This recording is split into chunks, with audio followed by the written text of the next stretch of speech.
When I came home, I got into heavy drinking, a lot of partying, all the good stuff, anything to get my mind off of where I was. I had did 7 years out of 8 years in the Army. I won't get into the details why I was released early. That'll be another story. But we'll work on this one. See, when I came home, I couldn't help myself, having nightmares, all kinds of craziness. So I took to the liquor. I started drinking and drinking heavy. But I used to party too. Party hard. One day, my cousin invited me to his house. He said, "Hey, got a party going on, friend of mine going away." I said, "Hey, I'll come through."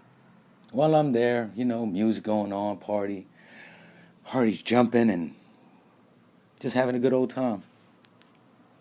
I find myself just in the corner by myself, just drinking. Not bef- Not long. I'm not gonna be lying to you here. Didn't take long at all. I'm drunk as a skunk. Now I realize I can't drive home. But I'm too proud, so I'm not gonna say nothing to my cousin. I'll take the train. So I'm walking to the train station, trying to walk a straight line. But I'm so fucked up, that's not gonna work. So I'm weebling and wobbling all the way to the train station. It was only a couple blocks away, so I figured I could do it. Hey, what's the worst that could happen, right? Get to the train station, pay my fare, go to the platform, wait for the train to come. But I really noticed that, this platform's very quiet. There's no one on the platform but just me. But you know what? I ain't gonna study that too much. But now I hear the train coming. Time for me to get on. Time for me to go home. It's okay, fine and dandy. I go into the train and I go to the edge, over to the wall. I want to be leaning up against the wall. I don't want nobody next to me. But I realize there's nobody on the train. By myself. It's kind of weird. Especially for New York City. A city that never sleeps. But you know what? Yeah. I'm not even going to study that too much either. Here we go.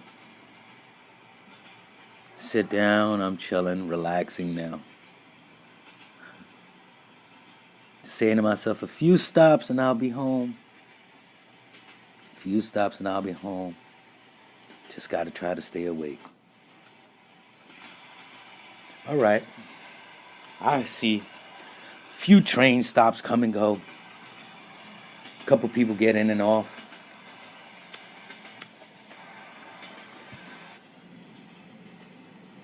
But then, after a few more stops, I feel somebody sitting next to me. So I figure the train's getting full, but at the same time, I don't want to look up. I just scoot over a little, give them a little room.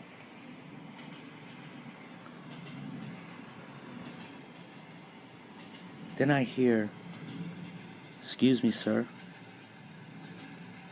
Excuse me, sir." And I'm saying to myself, is this person actually talking to me? Are they really bothering me? "Excuse me, sir. Can you help me?" I open my eyes and I look up. And I won't lie to you, man. I saw the prettiest girl I've ever seen. I mean, woman of my dreams, like, wow. I'm trying to get my thoughts together. I'm like, okay, come on, get your shit together, bro. Get your shit together, come on. I look at her and I'm like, how can I help you? She says, a guy's following me. Okay. First thing running through my mind is, and you're coming to me for what? Okay, sorry, New York attitude, but hey, it's the truth. She continues, I left my sister's party, and I said I'll take the train home, and this guy's been following me ever since I left. First thing out my head, out my mouth, why didn't you go to the police? You didn't see a policeman anywhere? Why didn't you go to the conductor?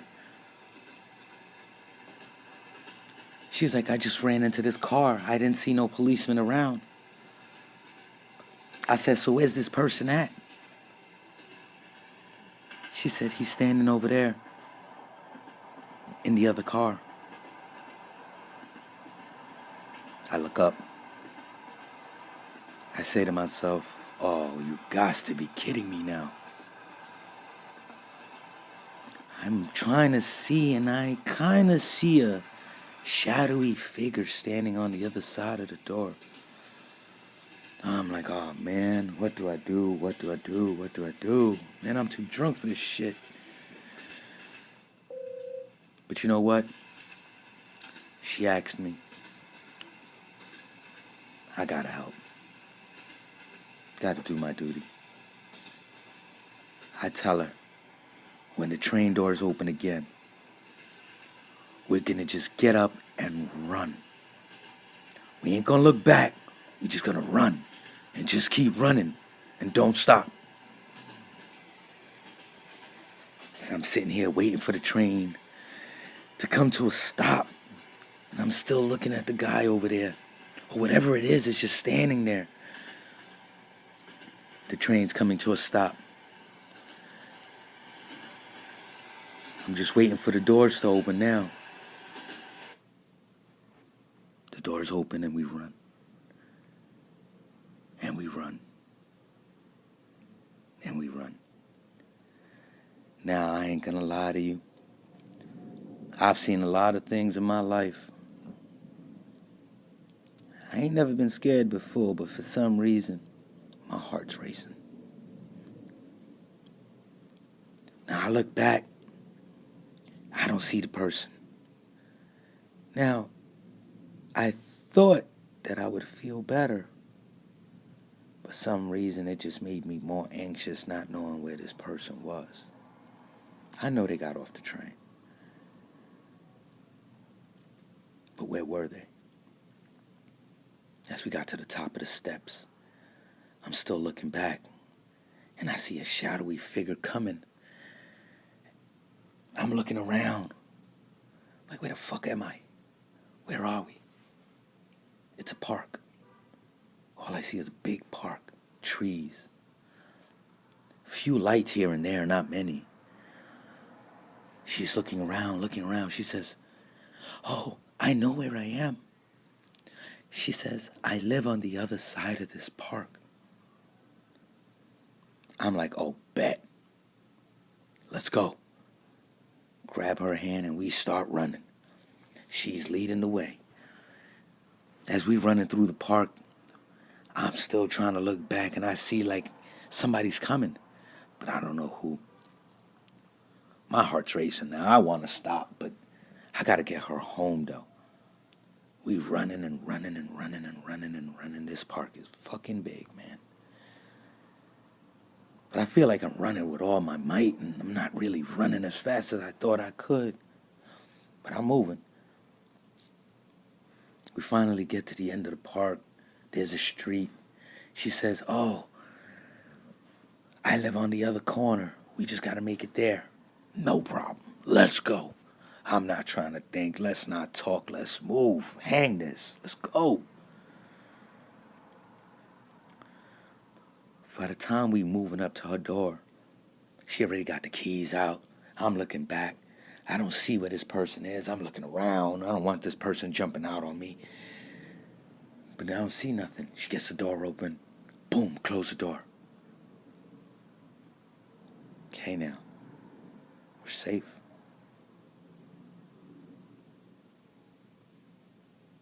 But it's quiet. Walking up the stairs. Get to her door. She says, this is where I'm at. I said, well, I'm glad you're home. No, I'm saying to myself, this shit's over. I could go home now. But as I'm thinking that, she says, listen, I want you to come in. It's late. That guy's still out there. And I'd feel safer if you stayed. Now I'm saying to myself, okay, now. She is pretty, though. You know what? Hang it. I'll stay.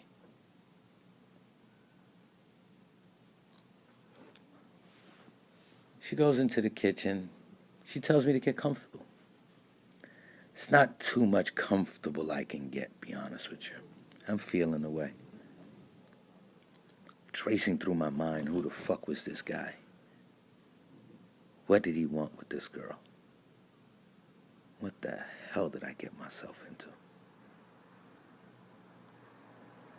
She comes back with a drink. She has one for herself.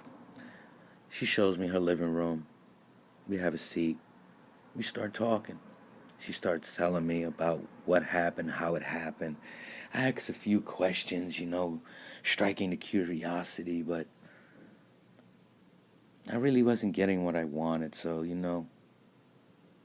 I said, why stress the subject? We already here. We're safe. I look at the time. It's about 4:30, almost 5. Hey, another hour, the sun will be up. She should be good. I'll be good to go home. Night's over. We continue talking, and she just, reaches over, and out of nowhere, she just comes up and starts kissing me. And weird. I actually enjoyed it. I was actually having fun. We moved from her living room to her bedroom.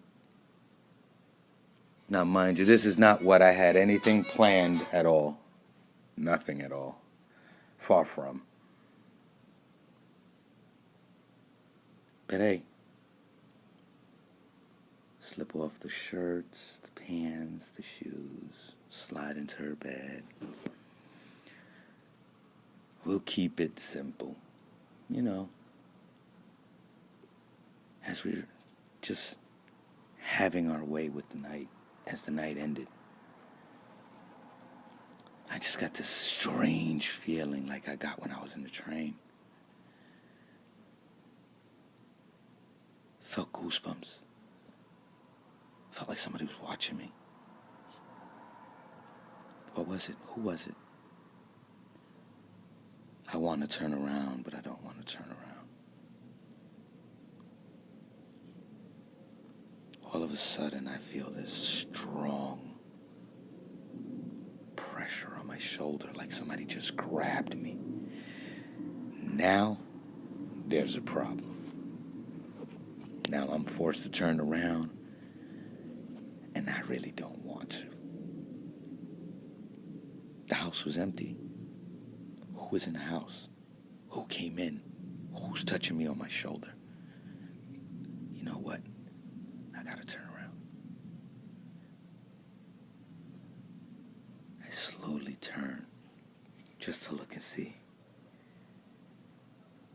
And as I look, I hear, "Sir, sir, are you okay? Wake up. It's 125th Street.